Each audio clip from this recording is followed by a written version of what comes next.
Good No evening, Mike. pressure. I'm an alcoholic. Thank you, Teresa. It's just a pleasure to be here, and I just adore you. You know that I do. And Ali, also thank you for having me. I'm not really sure which one of you put me up to this, but it's one of your faults, one of the two of you. Anyway, since we want to really center around the spiritual condition or the maintenance of the spiritual condition or spiritual growth, that's really what I'm going to be kind of sticking to, because that's what you want me to.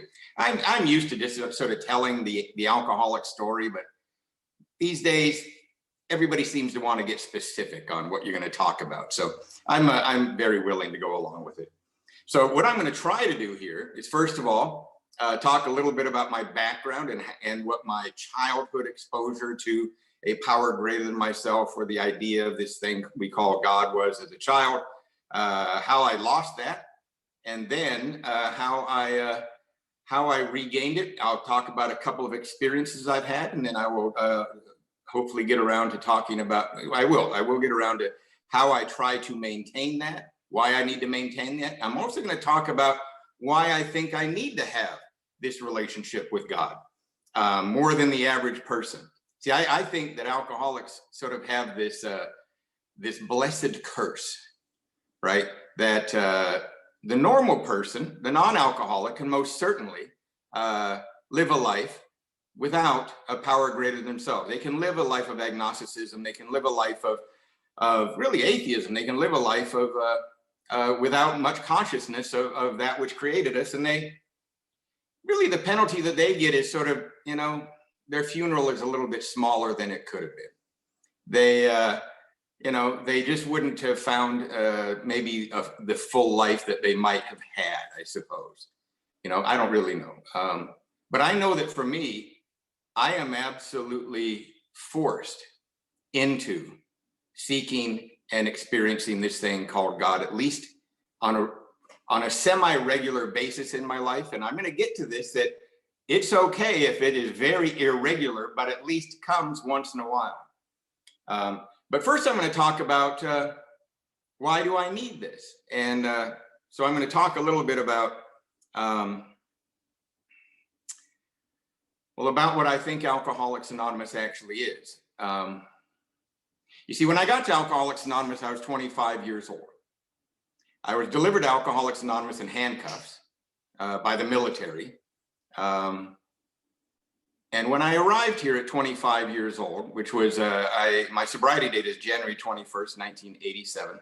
It's a while ago. Take a quick look at this face. It's a while ago.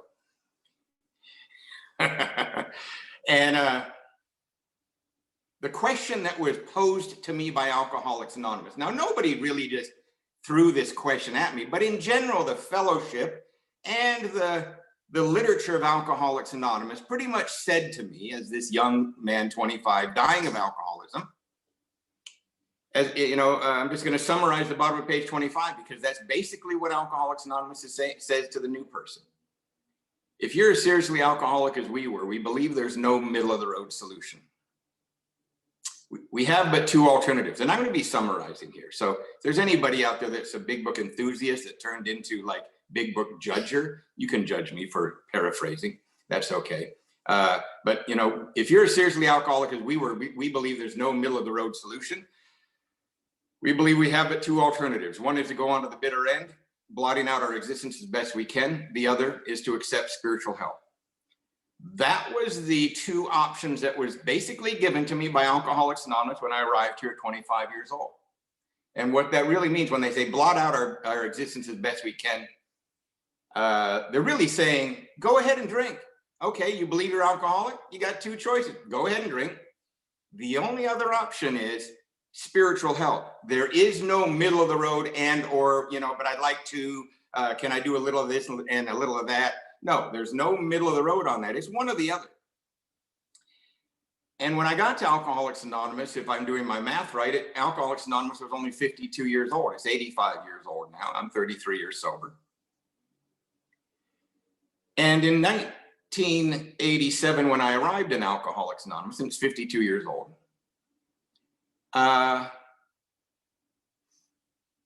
It had only been 52 years that actually society could turn to the alcoholic and say, there is absolutely spiritual help for you.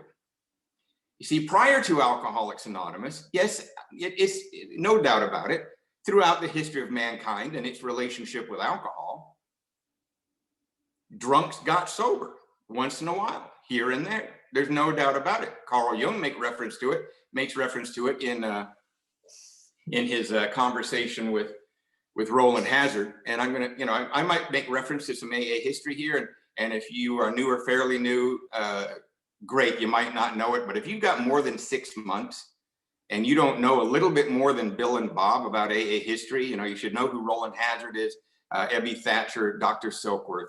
You should know at least some of the basic players. I'd like to tease you if you have been sober more than a year and you don't know who they are. And to be here very long and not at least know the basic players of Alcoholics Anonymous in the beginning of history would sort of be like, I don't know, claiming to be a Christian for a couple of years and about after 2 years going, oh, really? There's somebody named Mary involved in this? You're kidding. Really? Who knew? Right? That'd be sort of silly. So I would encourage you to, right? And so in this conversation that Carl Jung had with Roland Hazard, he makes reference to this fact that, yeah, throughout history, here and there, alcoholics would get sober, kind of like a stray kernel of popcorn, just sort of poof, right? The town drunk would get sober. Let's tease Saeed. Maybe Saeed is the town drunk back in 1800, right? And Saeed is all of a sudden poof, sober. And the whole town would look at Saeed and go, Saeed, you're sober. And he'd go, well, by God, I am. Oh my God. Well, Saeed, you've got to come help my son. You've got to come help my father. You've got to help my grandmother. They're alcoholic too. You've got to come and help them. Whatever happened to you, you got to bring it to them. And Saeed would go, well, I don't even know what happened to me. How am I supposed to help? Right? So now I'm just teasing again. Now Saeed is sober, but now he's useless. He doesn't know how to help out the next person, right? And so not only is Saeed useless, he's now a bad example to the rest of us drunks in town, because now our families are saying, why can't you be like Saeed? You ever have that as a kid when your parents said, why can't you be like this kid down the neighborhood, right? Why can't you be like Saeed? So the rest of us drunks, I'm sure, would gather up after a few months of having to hear this from our relatives. Why can't we be like Saeed that got sober? And we had to get rid of Saeed. So I bet you anything, some of these drunks that got sober were found a few months later floating face down in the river out of town, right? Had to get rid of them. Bad example. A little bit of teasing. But they didn't know what it was. And Jung said, and Jung at that time, one of the greatest psychologists of the time, actually one or two of the greatest that we still study. If you go out to get a degree in psychology or psychiatry, you will be studying either Freud or Jung. And he said he didn't even know how to produce this in another person, right? So what I'd like to propose to you is that in 1935, something happened on this planet where we unlocked that secret. It was described in the spiritual experience that was just read. A personality change sufficient to bring about recovery from alcoholism. That indicates that there are many different personality changes in history, in mankind. People have all sorts of personality changes, but this one has to be sufficient to bring about recovery from alcoholism. It's a different type. And Alcoholics Anonymous somehow sort of unlocked that. Now, I know this isn't really how AA started. This is just a silly story, but it kind of gives my sort of viewpoint as to how AA started and how this was given to us, this particular thing I'm talking about. See, I kind of think back in the early 1930s, up there, wherever it is that we go, sometimes we call it the big meeting in the sky. Western civilization calls it heaven. Vikings called it Valhalla. There's, the afterlife that all, theologians and philosophers have all talked about, and whatever that is. I think in the early 1930s, all of the greatest spiritual leaders of all time were up there. And, Moses was up there, Abraham, Muhammad, Jesus, Buddha, Gandhi, all up there. Don't tease me if there's a little historical mistake in there, but I have a reason for it, right? They're all up there. And I think Abraham was one that noticed it. He noticed, look at those alcoholics down on earth. Look at, we have given them, and he calls all his friends over, right? Calls over Muhammad and Buddha and Gandhi and Jesus, and says, hey, guys, look at this. We've given mankind at least 10, 20 perfectly viable pathways to God. And look at these drunks down there. They can't seem to get it. Goodness sakes, do you think they're so unique that we should consider giving them their own specific pathway to God? You think they're worth it?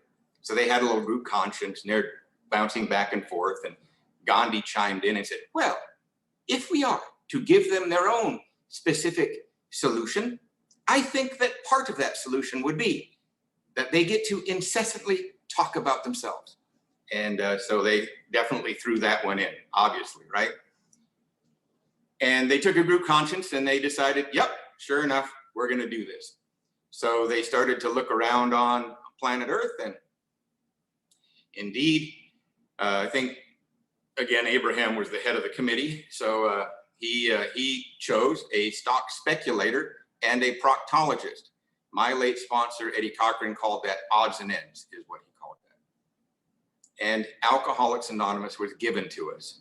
They unlocked the secret for the necessary personality change to bring about recovery from alcoholism. And we learned how to mass produce it. See, whereas before it would just happen and nobody else would get sober. Now, one person gets sober and another 400 follow, right? There's some people around here. I think I'm going to throw one of my friends under the bus right here. I see Peter Marinelli there. He gets sober, and, through the work that he does in AA, all sorts of people follow. Now, I know he doesn't claim he did it, but he's the conduit, right? And there's a bunch of other, Teresa too. Ali, you're beginning to. Saeed, by the time, goodness sakes, we become conduits of this thing, of this amazing gift, and we know how to help somebody replicate it. I like to compare it to like when Henry Ford figured out how to mass produce the automobile, right? Prior to the idea of the assembly line and mass production that Henry Ford came up with that allowed the common man to have the automobile, prior to that, only the rich, not only just the rich, just the uber rich could afford an automobile. But now, Henry Ford figured out a way that the common man could afford an automobile. And that's what happened in 1935. The common alcoholic can have that personality change sufficient to bring about recovery from alcoholism. That this little set of tools can give them a way to practice these spiritual principles in their life, to maintain, at the bare minimum, maintain the spiritual experience. And preferably, if you decide to do more work, you can grow spiritually. But I think, there's an argument on both sides as to which one you need, I think it just has to do with our personality after that, as to how much we seek or how much all you got to do is look at any home group. You see that some are real seekers, some hang it, but they both stay sober. Nothing wrong with either idea. Nothing wrong with either idea. Because I got to tell you, some of us that love to think about these things and try to seek. And I'm going to tell you, I've had trouble with this. Now, hopefully I'm going to get to it later.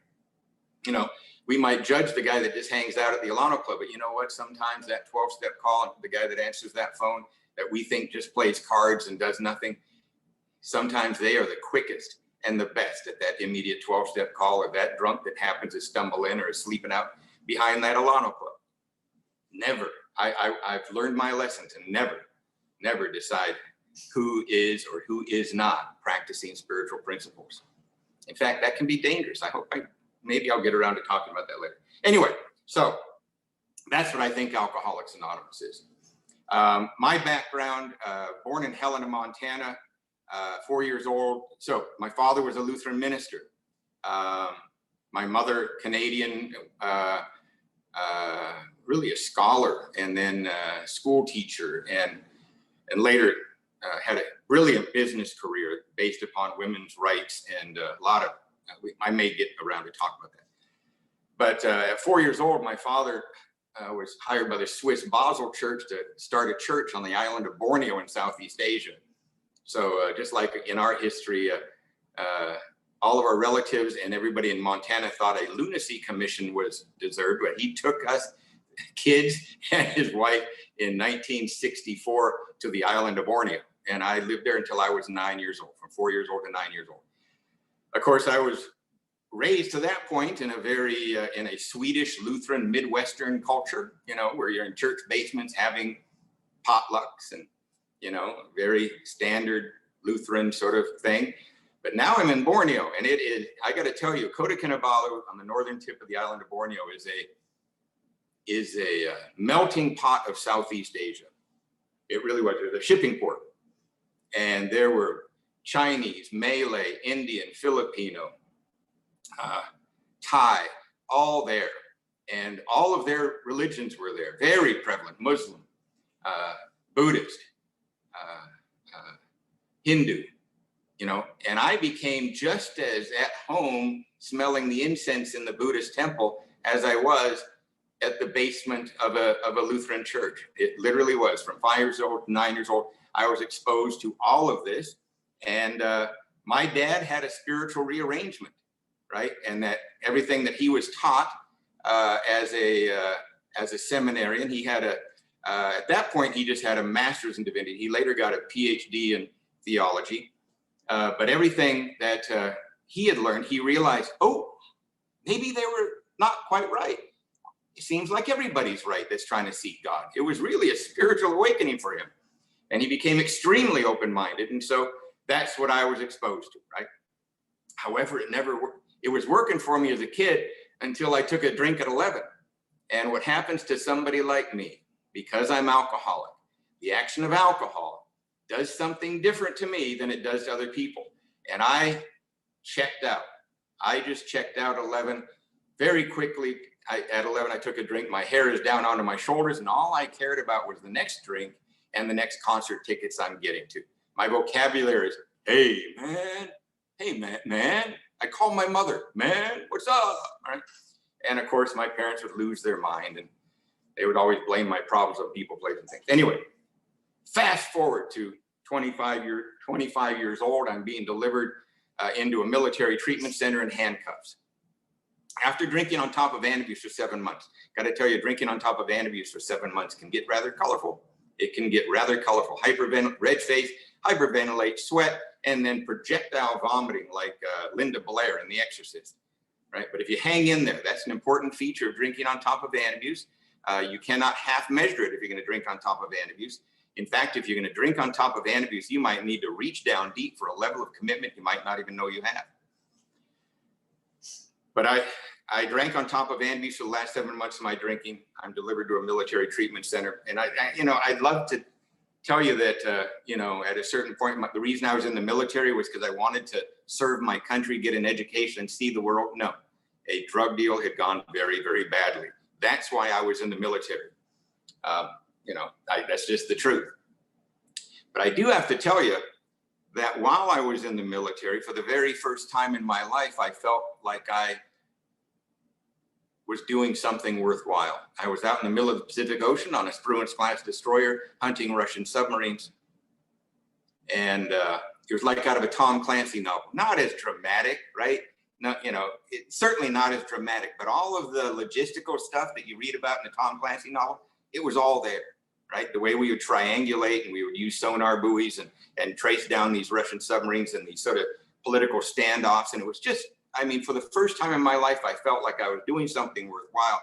I loved the camaraderie in the military. I felt like I was truly serving my country in a way that I did not even know I could. I was starting to feel what it meant to be a man. But of course, I'm alcoholic. It doesn't matter if I'm having these experiences that a young man wants to have or should have, or, it doesn't matter. Alcoholism can look at those experiences that I'm having and say, You think that's going to stop me? I will take the love of a mother from her children, right? Good. You think I can't take that from you? And of course, that ship would pull into a port and I'd take a drink and all bets are off. And I got in all sorts of trouble with the military. Now I'm being delivered to a military treatment center, and a window of opportunity. I got to tell you, there was only about 6 years in the mid 80s to the early 90s where the United States Navy was allowing people like me to get treatment. So while I was in that military treatment center, they exposed us to Alcoholics Anonymous.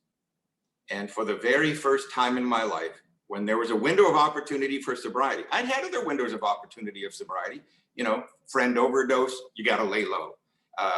Running from the drug dealers, I had to, you got to stop for a while, or wrecked cars in the hospital. But I'd always be put in front of people who talked clinical stuff with me, right? Well-meaning people, psychiatrists, psychologists, counselors, therapists, maybe a chaplain now. But they always want to talk to me about me. Son, let's talk about what's going on. But now, during this window of opportunity for sobriety, while I'm in this military treatment center for the very first time in my life, I'm put in front of people who don't want to talk to me about me. They are utilizing spiritual principles. They are addressing my spirit, not my head. They have a language that seems to break through all of the defense mechanisms that I have built up my whole life, right? That I would keep up when you're talking to me, trying to talk to me about me and why I do these things. But you see, this way that you guys talked, you seem to talk about yourselves in a way that seemed to get through. Especially, you would tell these stories that I would catch myself like cracking up.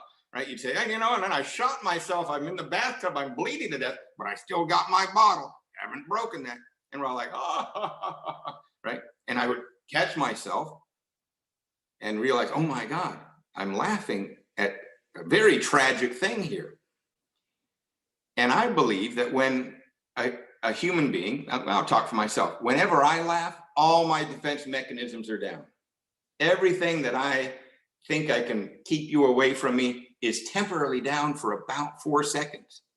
And it's during those few seconds in those meetings of Alcoholics Anonymous when I would be laughing, or you would get my response somehow just by talking about yourself. I believe it's then that God could gently slap me across my face with my own alcoholism. And this thing that we call recovery, little pieces of it could be given to me. I'm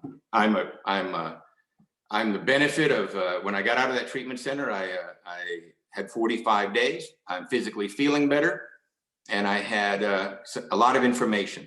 Right? While I was in the treatment center and going to the AA meetings, I learned allergy to the body, obsession of the mind. I really hadn't sunk into the level of my soul yet, the way it needs to in long-term sobriety. What that really, really means, as to that double-edged sword that I can't drink successfully and I cannot not drink successfully. And also the realization that I don't even want to drink successfully, right? And you don't either, I bet. Now, I'm going to talk just for a second about this because I think it's important. We often talk about, if I could drink successfully, I would. I don't think so. I think that's based, myself, I've said it before, and it was based on ignorance of what drinking successfully is.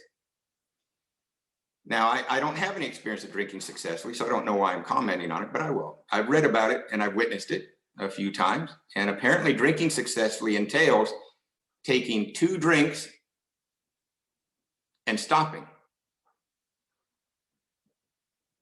Let that idea sink in just for a second. 2 drinks and stop. See, that idea just gets me nervous. I start twitching just at the idea. I would rather all of you, let's see, what do we got? We got 169 accounts on here. I would rather all of you unmute your microphones here and half of you scream obscenities at me and the other half of you bring your fingernails right down a chalkboard for the next hour and make me listen to that, rather than for me to be caught in a situation where I have 2 drinks in me and I can't get any more. That is just a nightmare. So I understood when I got out of that treatment center, I had the allergen body and I had this merciless obsession that would not let me stay stopped. Damned if I do, damned if I don't. The ultimate catch-22 we call alcoholism. But what I didn't understand is that I have a spiritual relationship with alcohol also. That's, and I believe that's why Alcoholics Anonymous encompasses mind, body, and spirit. Unity Recovery Service, mind, body, spirit, because alcoholism encompasses mind, body, spirit. Allergy to the body, obsession of the mind, a spiritual yearning for alcohol that other people don't have. And I think I'm supposed to stop at about 8. I'm sorry, I guess your time is 8, 5:50 here, 5:40. I think that's right. If I'm not, one of you wave me off or something. So I think I got about 12, 14 more minutes. But the best way to describe what I mean by a spiritual relationship with alcohol, and this is what I believe Alcoholics Anonymous is all about, addressing the spiritual malady that I have. You see, Alcoholics Anonymous addresses the spiritual malady, allows me to, well, I'll get back to that.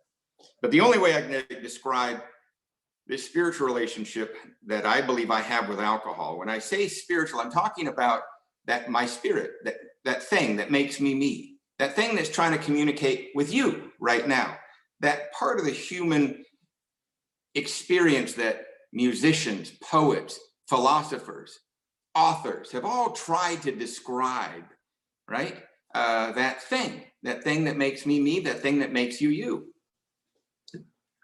And the best way that I can describe this abnormal spiritual relationship to alcohol that I believe I have, that other people don't have, is I got to skip ahead to when I'm 13 years sober in the year 2000. And it's just the best way to describe this. In the year 2000, my mother calls me up and says, "Hey, Karl, your brother and his wife and their kids, they are spending the summer in the south of France." I go, I know.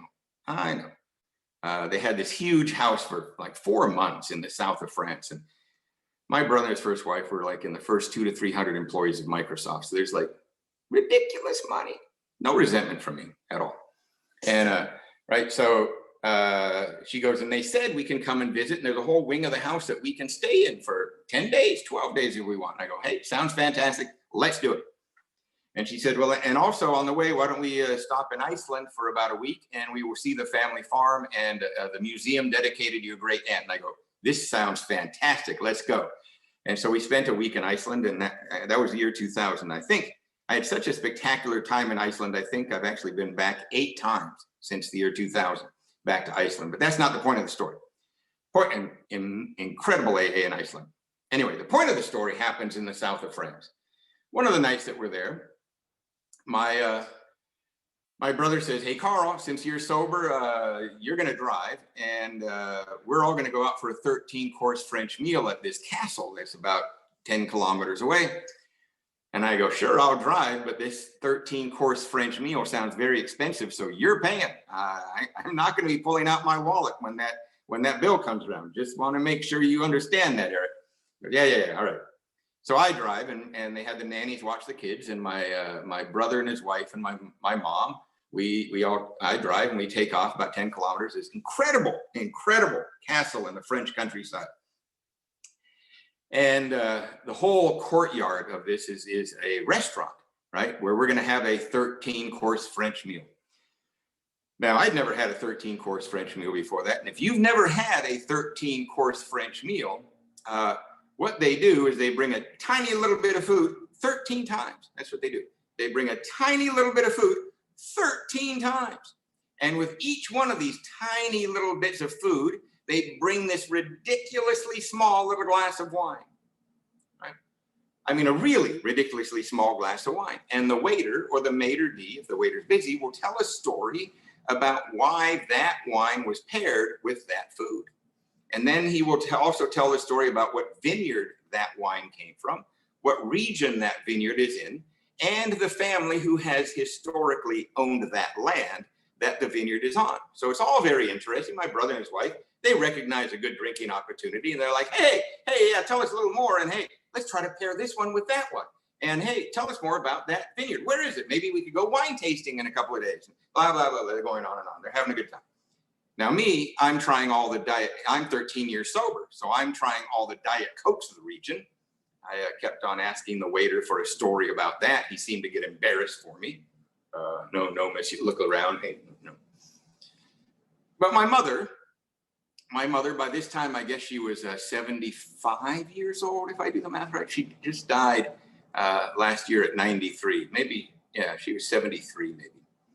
Yeah, I guess she would have been 73. And she's been like this professional non-drinker. She doesn't turn it down. She accepts it. And I've witnessed her throughout her life, and especially after my dad died. And in her later years, she got a lot of Lifetime Achievement Awards, was invited to a lot of big dinners that were put on by women's organizations, and they recognized her.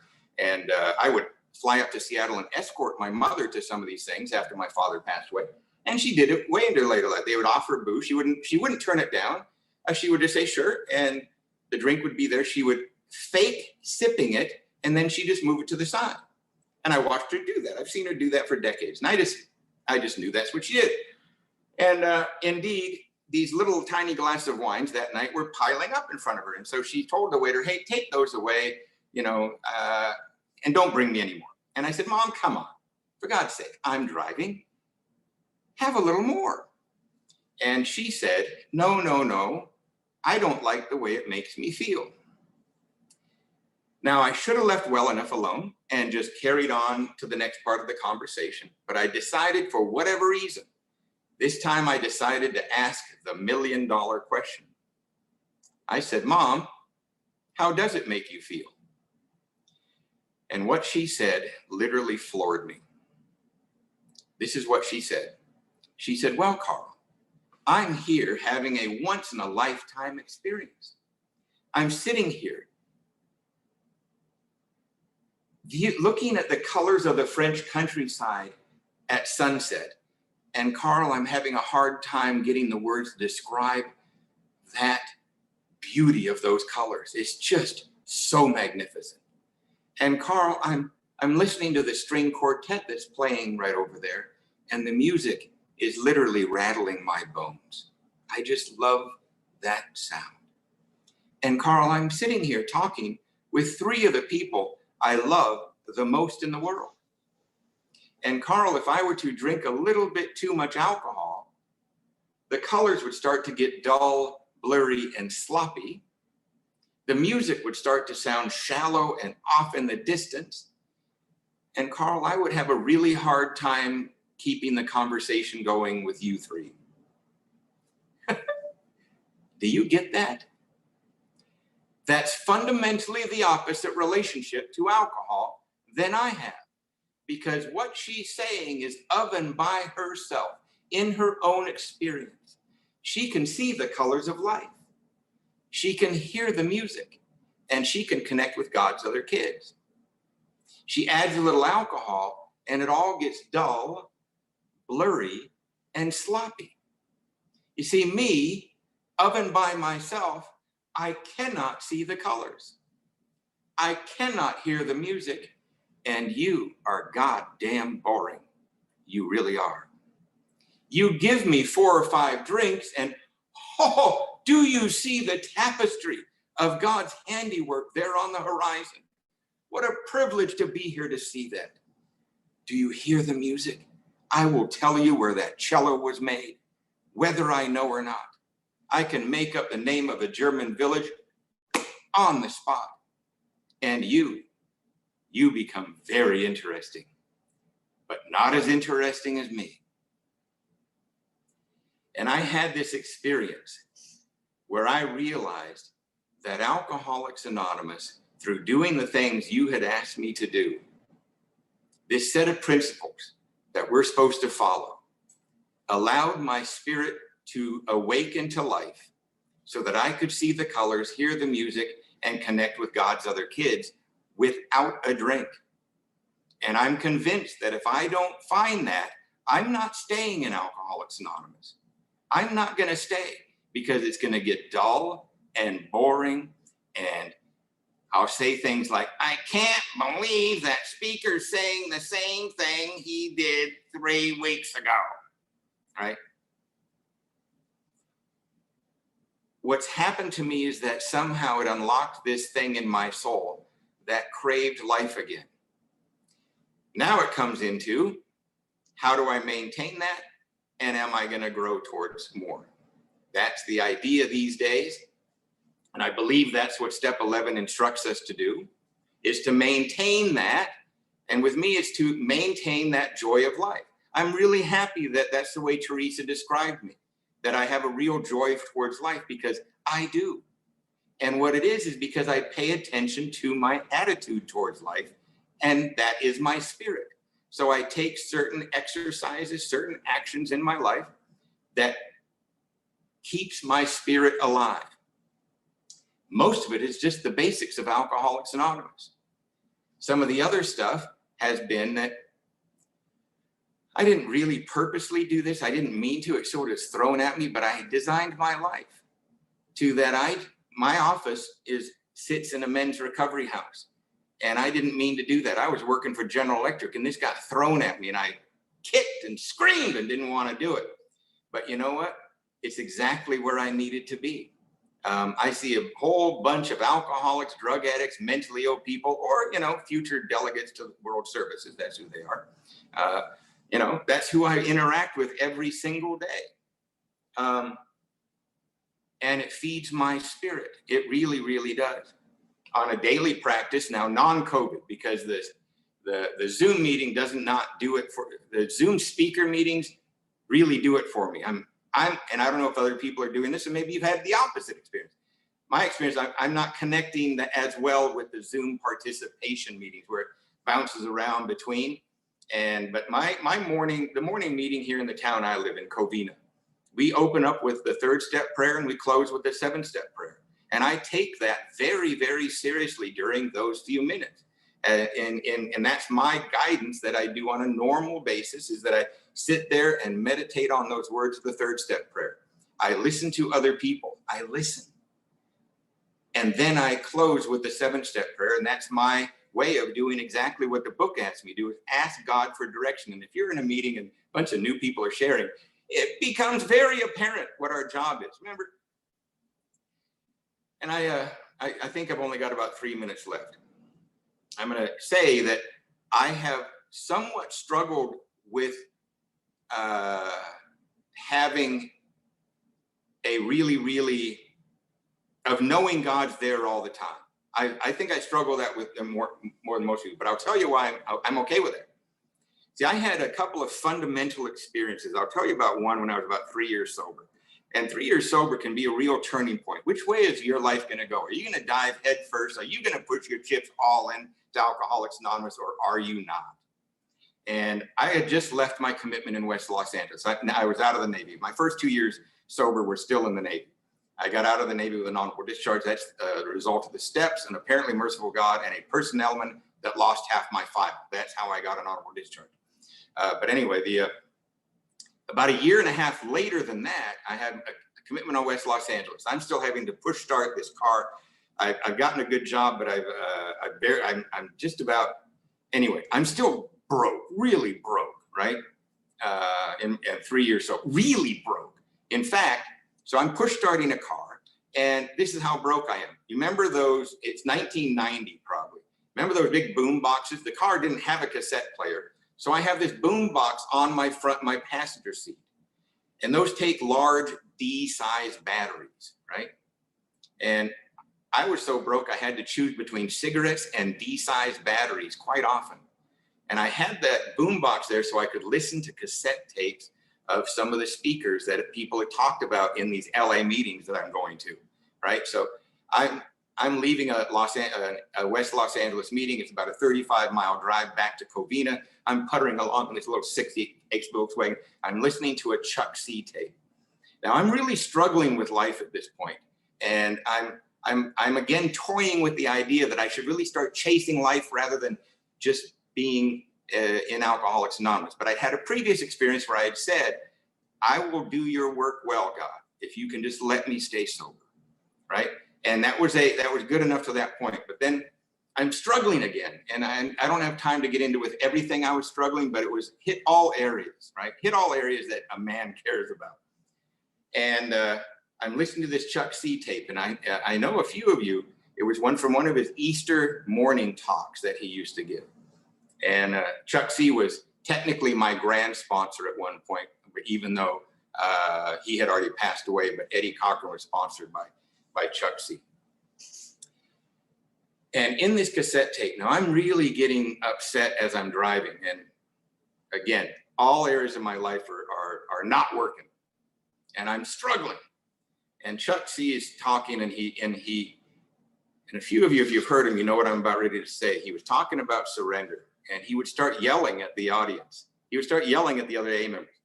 And he was saying, you guys, you need to surrender. And when I say surrender, I mean surrender. No, not just surrender, surrender. And I mean, it came through that boom box, and I almost couldn't breathe. And I had this experience. It literally is almost like what Bill talks, where all of a sudden I had this clean feeling inside one more time where I said, all I'm supposed to do is perform his work well. I'm not to be worried about finances. I'm not to worry about whether I really have a life by outside terms defines what life is. I'm not to worry about any of that.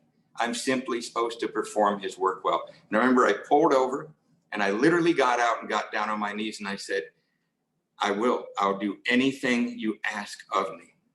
If I can just have this. I got back and tried to push start the car, and it wouldn't work. It didn't go, right? But and from that point, I've lived on that experience, and I've struggled. I'm going to end here real quick.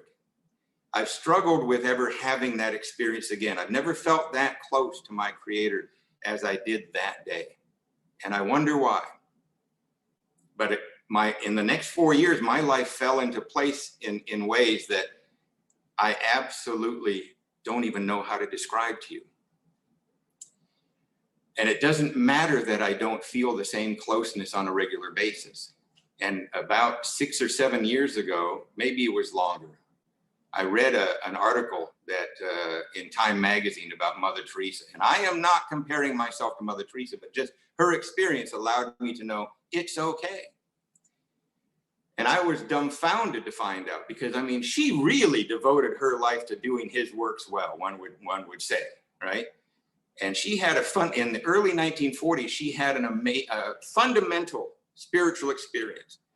And she had a couple of years of joy in that spiritual experience after that. And from the mid 1940s to the 1990s, she said she never felt close to God again, but she continued to do his work well.